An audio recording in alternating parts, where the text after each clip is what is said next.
मौजूद हैं। यहाँ पर किस तरीके से देखिए कई अहम MOUs, 100 से ज़्यादा MOUs हैं जो साइन होने हैं।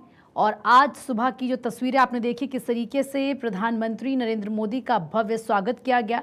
इंडियन डायस्पोरा काफ़ी ज़्यादा उत्साहित नजर आ रहा था प्रधानमंत्री की एक झलक पाने के लिए। प्रधानमंत्री का ये जो दौरा है जापान का, ये कितना अहम है आप समझिए। कौन कौन से अहम मुद्दे हैं? सुरक्षा सहयोग, डिजिटल, AI, इंफ्रास्ट्रक्चर, सेमीकंडक्टर, दुर्लभ खनिज, सुरक्षा सहयोग, जिन पर बात की जानी है। और जो ये प्रधानमंत्री का दौरा है, ये इस लिहाज से भी काफ़ी ज़्यादा अहम है कि आप सोचिए, एक तरफ अमेरिका की तरफ से टैरिफ भारत पर लगाया गया, लेकिन दूसरी तरफ प्रधानमंत्री नरेंद्र मोदी का ये दौरा और इसके बाद चीन का दौरा, ये बताता है कि भारत के पास और कौन कौन से विकल्प हैं। पूरी दुनिया का बाजार खुला है।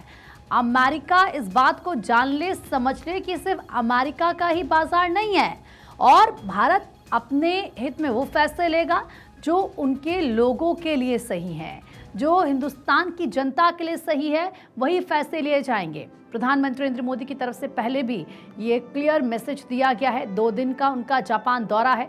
2 दिन के जापान दौरे पर प्रधानमंत्री नरेंद्र मोदी हैं। जापान इकोनॉमिक फोरम को उन्होंने संबोधित भी किया और इस दौरान प्रधानमंत्री ने कहा कि भारत की विकास यात्रा में जापान एक अहम पार्टनर है। आपको याद होगा परसों भी अहमदाबाद में किस तरीके से जब कार्यक्रम हो रहा था, उस वक्त भी प्रधानमंत्री नरेंद्र मोदी की तरफ से कहा गया कि जापान और Bharat made for each other.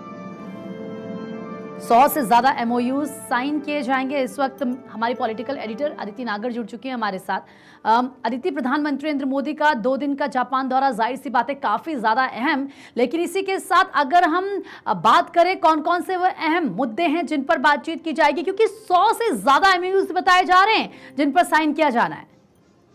देखिए, बार बार हम यही बात कह रहे हैं कि जो बैठक है उसकी टाइमिंग बहुत महत्वपूर्ण है। प्रधानमंत्री नरेंद्र का जो ये जापान का दौरा है, उसमें AI के साथ साथ, रक्षा के साथ साथ और साथ में टेक्निक को लेकर, इन तमाम चीजों को लेकर बहुत सारे MOU साइन होंगे। देखिए, सबसे पहले तो समझने की जरूरत है कि हम बार बार टाइमिंग का जिक्र कर रहे हैं। जापान भारत से ज्यादा एक समय था जब अमेरिका से करीबी था, आज भी करीबी है, लेकिन जब जापान जैसे देश ने इतने महत्वपूर्ण MOUs के साथ भारत के साथ जो साझेदारी का फैसला लिया है, जाहिर तौर पे क्योंकि भारत बढ़ती हुई अर्थव्यवस्था है, दूसरी सबसे महत्वपूर्ण बात है कि स्ट्रेटेजिक लिहाज से जापान का ये दौरा, क्योंकि हम अक्सर महाभारत जब पुराण का जिक्र करते हैं तो ये कहते हैं कि दुश्मन का जो दोस्त है वो हमेशा दोस्त होना चाहिए, जिससे कि गतिविधियां पता लगे।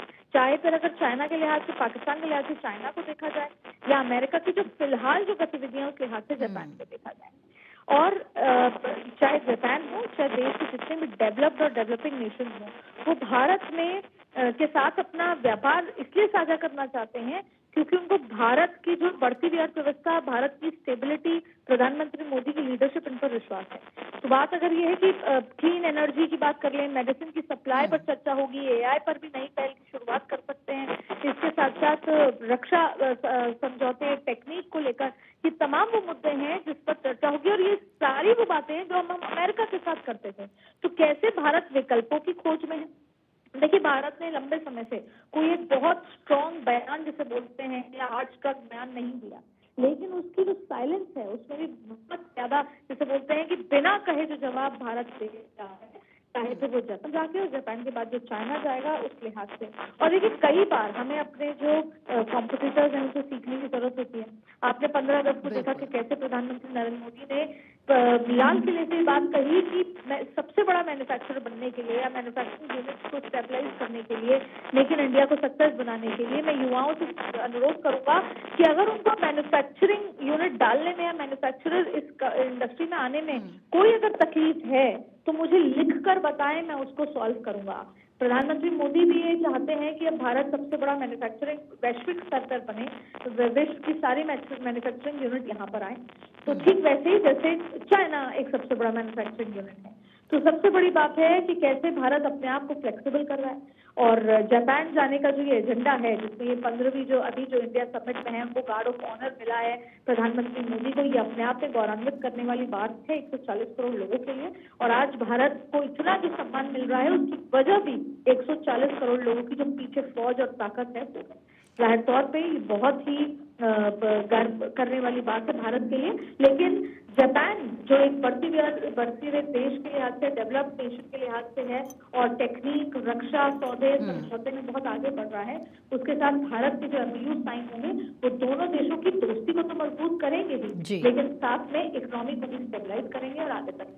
बिल्कुल अदिति, आपने सही कहा। फिलहाल आपका बहुत बहुत शुक्रिया तमाम जानकारी देने के लिए। इस वक्त दो तस्वीरें अपने दर्शकों को दिखा रहे हैं। पहली तस्वीर सीधा